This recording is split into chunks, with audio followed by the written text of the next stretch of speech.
listening to the AZREIA Show. If you're looking for quality real estate investing information that you can trust, you've found it. Stay tuned and join the tens of thousands of members that have already benefited from AZREIA, your home for education, market information, support, and networking opportunities that will advance your real estate investing career. Welcome to today's episode of the AZREIA Show. I'm your host, Marcus Maloney, and we have our co-host and executive director, Mike Del Prete. Hello. And today we're going to be sharing our interest on Section 8 with Joe O'Brien, who is a resident expert. So how are you today, Hey, Joe? how you guys doing? Thanks for having me. Appreciate it. Excellent, excellent. So I want to talk about some of the myths and perceptions, that go along with Section 8, Yeah. right? Some investors say, yes, Section 8 is a positive. Some say, no, Section 8 isn't. What say you?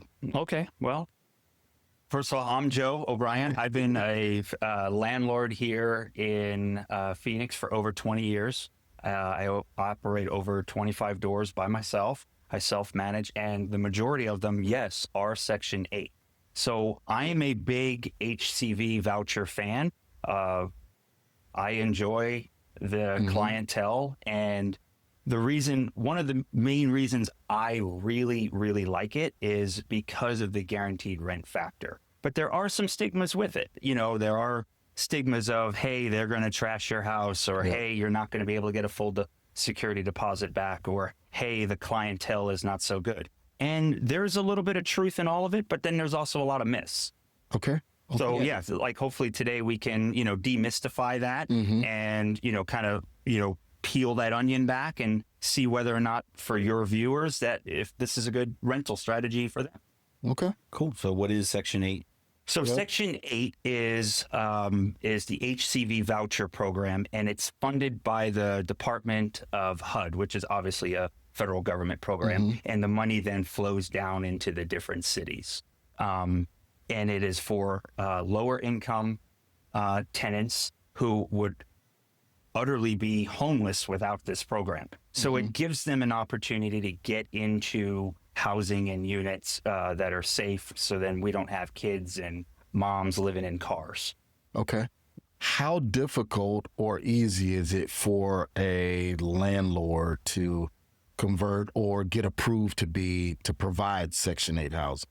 It is not as hard as you think. If you can pass an FHA inspection, you can pass a Section 8 inspection.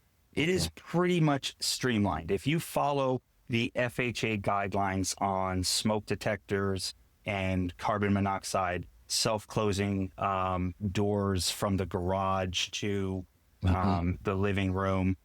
If you have a garage door opener on the unit, it has to have a system reverse if it hits a little bit of resistance. Simple things, GFIs in the bathroom and in the kitchens, just standard code stuff. Standard. Yeah. Right. Nothing. Yeah, that's one of the stereotypes you get. Oh, the city wants me to do so much different. It's nothing. It's nothing. It's like keeping your place safe. It's safe, affordable, clean. Yeah. I mean, they don't want mold. They don't want leaks. They don't want electrical wires. They don't want, exposed wiring. They don't want trip hazards. They want the carpet tight. It's simple things. So the city, they get these vouchers now. What's the landscape in Phoenix look like for the voucher? There's a huge waiting list in Phoenix. There's about a 40,000 person waiting list in Phoenix, and most people in Phoenix are on a waiting list for about 2 to 5 years. So there's a huge demand. Do you think people are nervous to lose their voucher?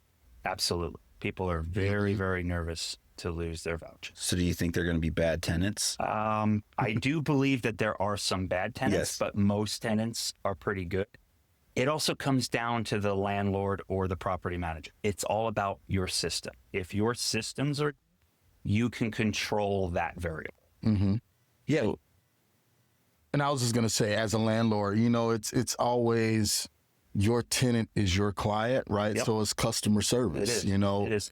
Normally the way you treat your tenant is the mutual respect that tenant will give back to you. Yep. It's not always the case, but if you're going in with, a bad perception, then that's sometimes what you get in return. Yeah. Yeah. I'll give you a little golden nugget of what I do, because people ask me all the time, like, oh my God, how do you manage 25 doors? I actually put it on my Google Calendar when I'm going into certain units, and I let the tenants know ahead of time, and I literally change the air filters for them. So that's one way that me or my team can get eyes on the property. So they know that we're coming in and we're just doing that general maintenance. And then we're asking, hey, how's everybody? What's going on? And again, you be that customer service advocate, and you just ask, like, hey, how's everything going? How are they doing in school? You know, fist pump to the kids, you know, blah, blah, blah, you know. And then everything gets lighter. You know, in the beginning, when you first put a new tenant in, they're a little bit hesitant, like, hey, why is this guy all up in my face? But then over time, you get to look at your property. You get to see what the condition is. So that would be one of my strategies that I teach. And I would tell people to do, if you're going to do this on a scale that I do, is to set that system up.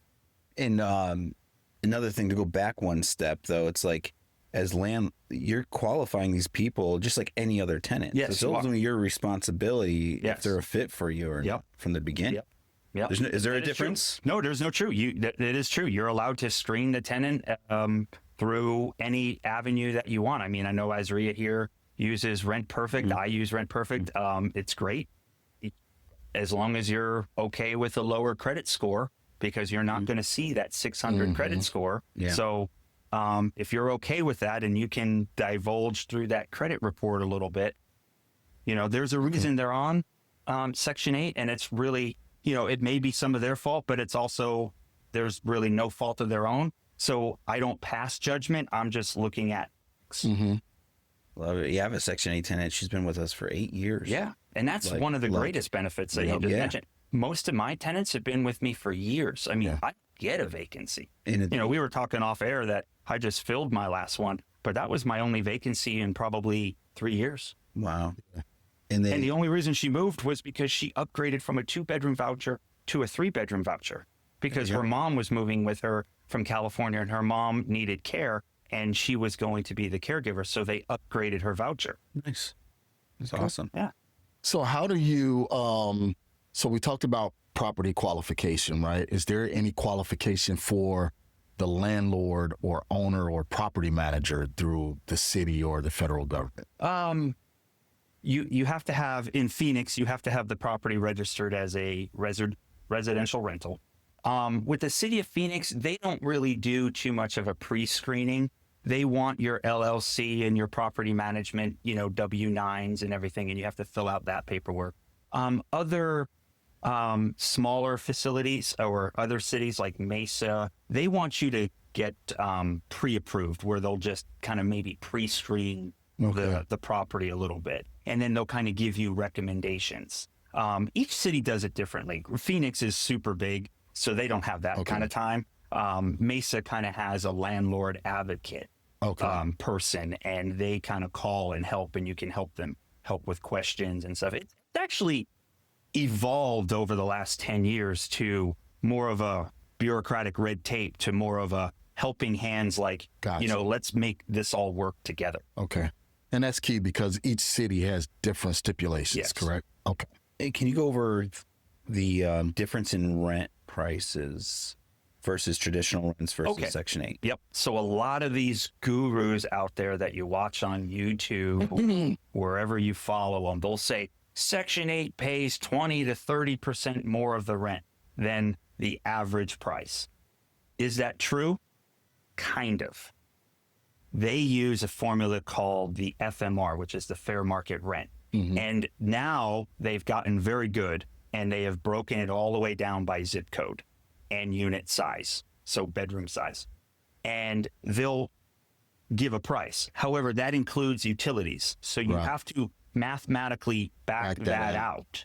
However, where the gurus will trick you into buying their $5,000 course, and trust me, I've bought it just for fun, just to see how it goes, is they'll tell you that they can get the above market rents.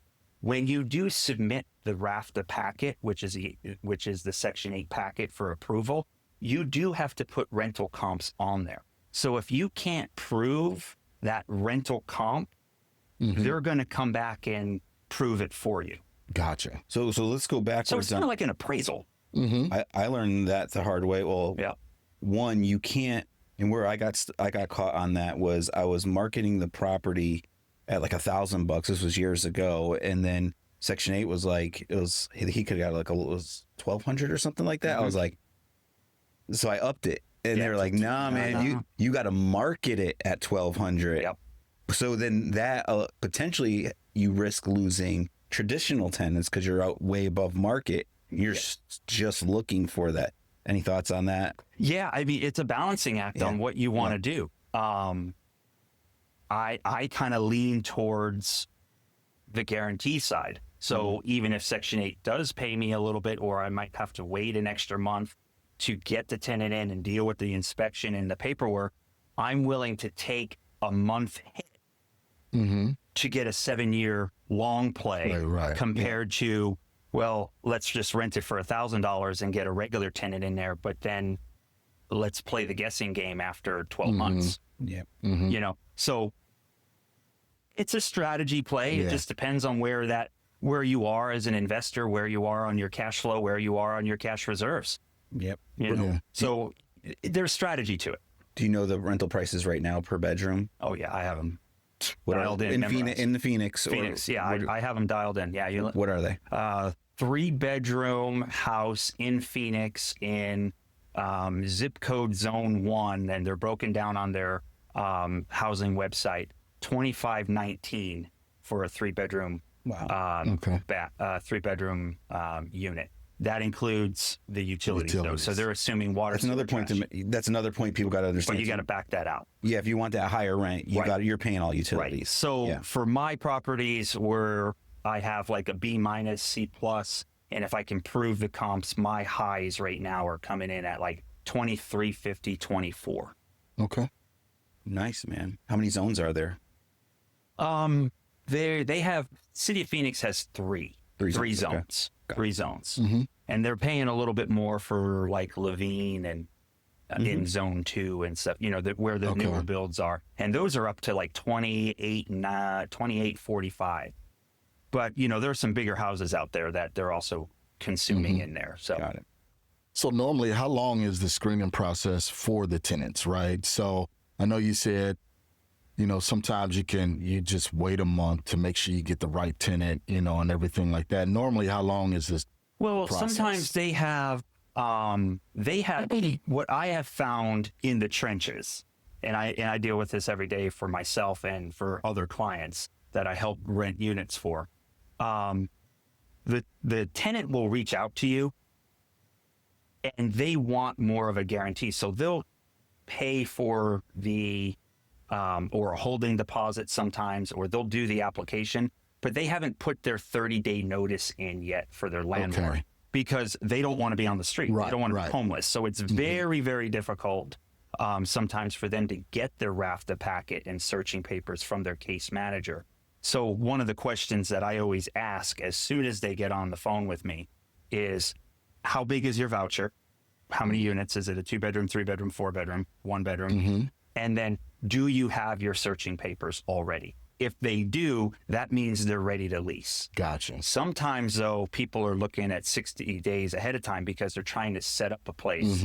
And that sometimes gets a little difficult, where then the landlord has to have a little bit of compassion going, you know, we have some transition time here. We'll hold it. We have to hold. Gotcha. Yeah. Okay. So it's time critical, time sensitive. And there's some things that I can teach, both the tenants, and I can also teach, you know, clients or others on how to get through that a little bit faster by just the way you put in your 30-day or your 45-day notice. There's certain dates that actually make sense. And that sounds good, because let's just say if you self-manage your property, right? Now you have that initial conversation between you and your tenant. You're starting to learn, you know. And that's actually what I start with the screening process. If we can actually have a great conversation and rapport, and then she wants to meet, and then she sends me, you know, if she doesn't have her RAFTA packet or anything else, but if I send her the Rent Perfect application and then she sends me her ID and everything else, then we're off to a great start. Then it's like, okay. Right. Now I'm getting a better feeling. So am I willing to maybe wait the 15 to 30 days? Yeah. Right. If it's a right fit. Yeah. Yeah. Can you talk about the portions? Because you went over to the rent like $2,500 for a 3-bedroom. Yeah. So because I know I have some that are 100%, some pay. Yeah. So when HUD breaks it down, they are certified every year, kind of like an audit, you could say, where they look at their income. And depending on their income, they pay 30 to 40% of their income. So if they make $1,000 a month gross, minus they obviously, the Section 8 departments have their formulas on what gets paid first. But let's say there's $1,000 left over, and their portion will be about $300 then, 30 to 40%. But the utilities come first. So that's where, if you don't want to pay for the utilities, I recommend most landlords don't pay for the tenants' utilities. The utilities get paid first, and then their portion of the rent gets paid. So it's at 30 to 40%, depending on their income level. Yeah, I would suggest not paying for utilities. I would suggest that. Because you can't regulate that. Well, you can't regulate that, and you can't control the thermostat or water meters and stuff. Now, some of the bigger apartments and the multi-units are getting into single, rub and just charging a blanket flat rub, fee a flat across, fee rub, yeah. and that's okay. And as long as you put that on the paperwork, and there's errors for that, and if you just do that, then the case managers know, okay, this is what they're doing, and they adjust the number accordingly. Okay. 2 questions. Yeah. Well, one, I got quite a few 1-bedroom studio types. Yeah. What window units? Just saying. Okay. I don't worry about the utility bill. Don't worry. Right. And that's works out okay. perfect. That's we have to have so many per square footage. Right. So another thing we talk about systems, and for your management business, one thing I come across is like, a scale, you got to have systems, you got to pay. Tenants have to pay a certain way, right? But in this world, it's a little different. A little different. So are you flexible outside of your system? Because like I have one gentleman, he just does money orders for his portion. He doesn't have a bank account. You know what I mean? So I also have a couple 1-bedrooms, and most of them are single, elderly ladies. Their kids are gone, but their income is still low. Yep. And they've been on the program, and some of them give me money orders. I have somebody who goes to the ATM and gives me cash because her Social Security hits. Yep. I have other ones that give me Venmo. I have a Chime, a Zelle. So you do, in this arena, you have to have flexibility and have pretty much multiple payment systems available. But, the new age ones, some of the younger moms now, boom, Apple Pay. Yeah. Your Cash App, Apple Pay, Venmo, it's all there. So, it's made it actually a lot easier. But I do still get, I still get some cash, and I do get one lady who actually does write me out the, the money order from Walmart, or Wells Fargo, and I have to take it into the bank and, deposit it. We have one guy, he would come here and he would throw the money order under the door. Yeah.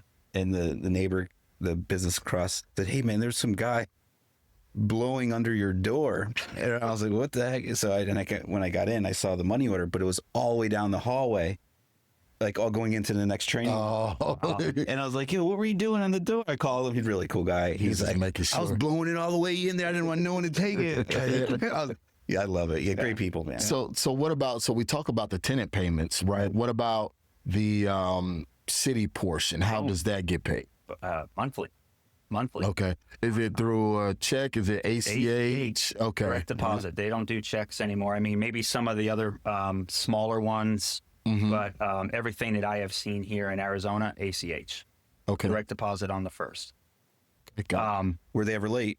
No. They're never late. I love it. They are never late. They are never late. So it's guaranteed. Guaranteed. It's probably pending today, Right. Yeah. So, the only time it gets a little weird is when you have that first initial client coming in, yeah. and you have to get through that paperwork, and then they have to, after the tenant moves in, after you submit the RAFTA and you do the inspection, okay, then the tenant can move in, you sign the lease, and you send them in the lease. Then they review your lease, and then they send you a government HAP contract. Okay. After you sign that HAP contract for the year, then the payments will start. So it then falls on their payment cycle. Gotcha. Now, the nice thing is the city of Phoenix has 2 check runs every month. It's the 1st and the 15th. So if you don't get it on the 1st, you'll get it on the 15th. Or if they're super busy, which back in the day they are sometimes, you might have to wait that extra month to get your payment. But then once it comes in, it's coming in bulk, and then it's just automatic. Awesome. Until someone stops it, either you or them or. Okay. Well, And I got those dates in my head, the 1st and the 15th. 1st and the 15th. That's that the city goes- of Phoenix. I don't know if the other ones do that. You know. Well, we covered a lot here, man. Yeah. Like I have all my What are topics, and you're just by talking. So, investors invest in what they can control, right? So guaranteed rent. There's demand, right? Supply and demand. Definitely a demand. Stability, community impact, right? So There's it's a like all these huge great community things. impact. You know, being a real estate investor, it's all about, yes, we want to help our family, we want to create wealth, but if you've read the news, there is an affordable housing crisis. As properties and values go up. Yes, we're being blessed and everything, but to do this program also brings the rest of the community up too. Share a community story. I have a 3-bedroom, 2-bath house out in Tolleson, and I rented it to a family about 2-3 years ago, and she's been with me for a while. She's been great. And her son, they were in a bad area in South Phoenix, not going well. Now the son, he's in high school. He's a sophomore. He's on, he's on the football team. He might be a quarterback protege. He's got an opportunity. He and that's what it's for. You got to think bigger than just the cash flow. Right. You got to think of what you're doing for someone else's life. Okay. He's going to have an opportunity one day to probably be the starting quarterback for Tolleson High School. That's a great opportunity. Right. Awesome. Yeah. What about some of the myths, right, that we need to debunk about, right? They're going to come in and they're going to trash your place. And how do, if damages happen, how do you get recompense or repayment, things like that? I mean, you got to collect, you got to try to collect as much as you can on the security deposit, but really having that system in place where you're going in every other month or every month. And I use the air filter excuse. And I know there's landlords out there that say, hey, you need to change the air filter and we'll charge you. And, there's a whole money making system on that for the retail landlords that do that. And it's fine. But I take that as the opportunity to go in with myself and my team where we then get to put eyes on the property. And that is if you have that system, those are avoidable. But Joe, okay, you came in and they tore up, a broken window or whatever. Do you report that to the city? You can report that to the city. You can have them come out and do an inspection on the tenant. And if the tenant then fails, you then have the opportunity to, break the lease and give them their notice and issue them their searching papers, and they have to leave. Gotcha. That's a good question. So I haven't dealt with it with Section 8, but I've had like Home Inc. and other subsidized programs. Do you do any of those? I don't really do any of those. Yeah, but like Home Inc., they'll reimburse you. Yes, they will. Yeah, so that's why I was asking, because some places Home Inc. do, actually will. I do have a don't. buddy who does big on Home Inc. And they do reimburse for that. You might have a little bit more turn. Yeah, a little bit more turn and, a lot more paperwork and finagling and red tape.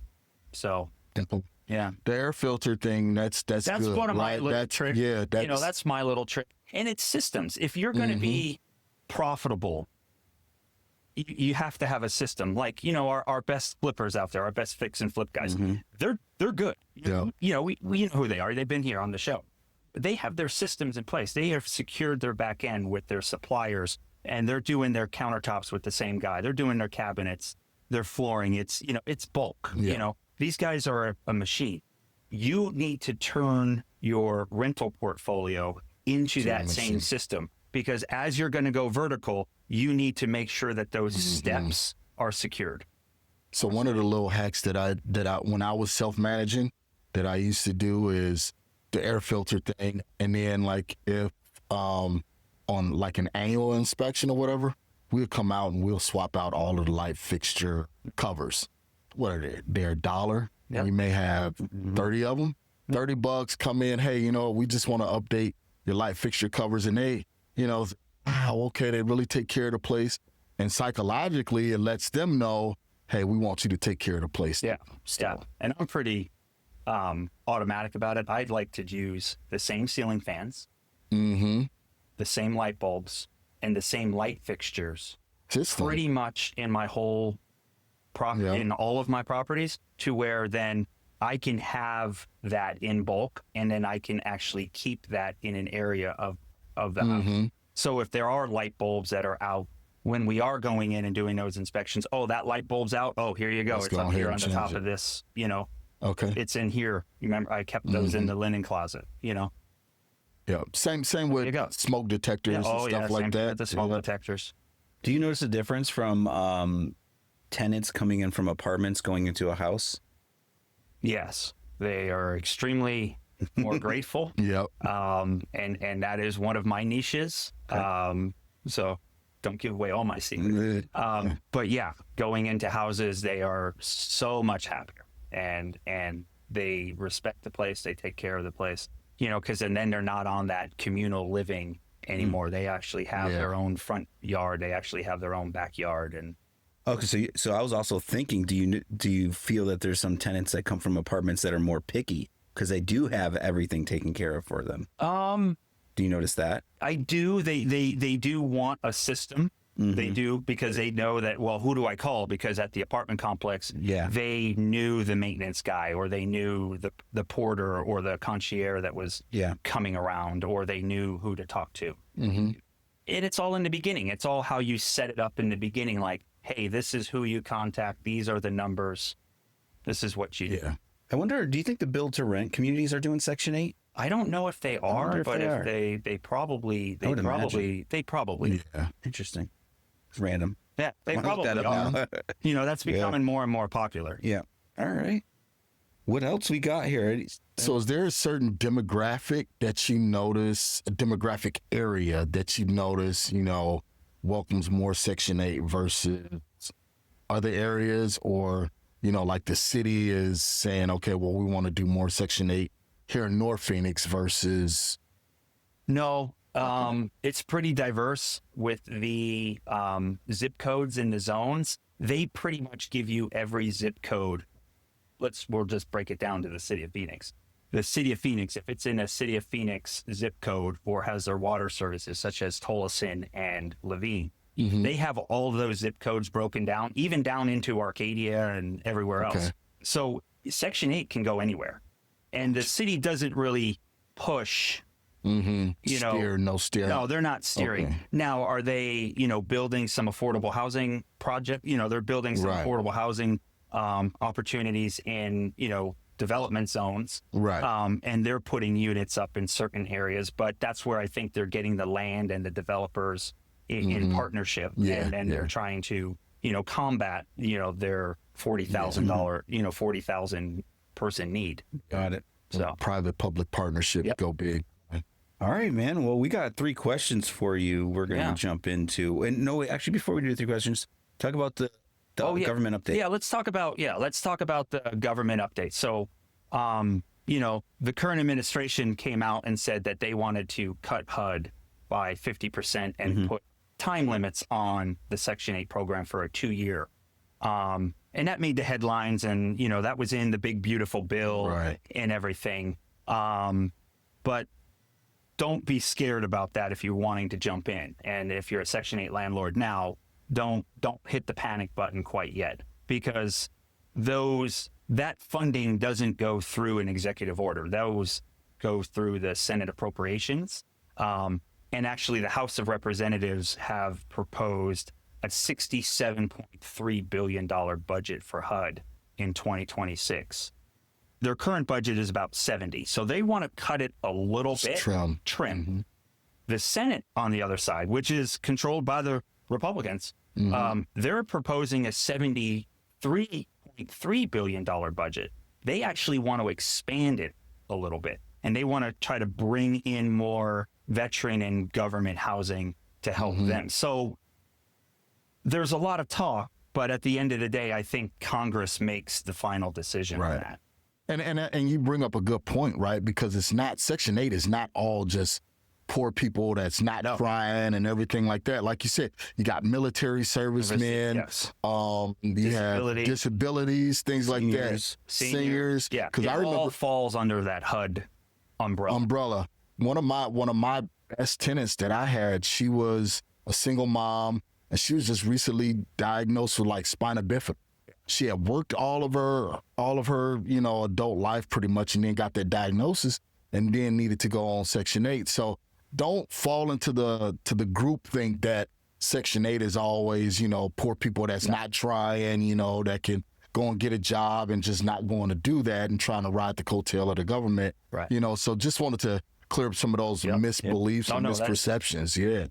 No, that's a total misperception that's out there. And there's people who, don't believe in it. And that's fine. But you just have to then have your eyes open to it's more than just that. Right.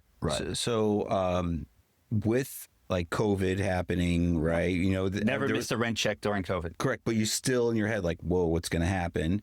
Now you said with the new bill, right? Yeah. There's all these different stories about what's going to happen, right? So even protected during a government shutdown. Yeah. That's what I mean. Still run. Well, but my question is like, what are some backup plans you may have ran through your head?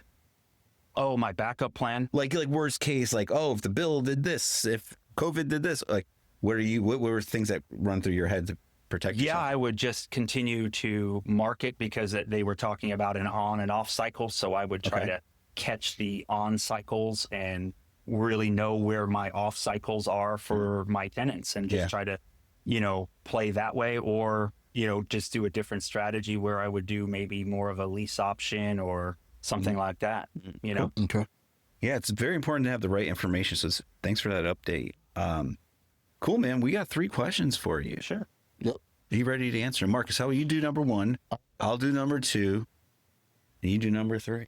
How important was surrounding yourself with other investors help improve your success?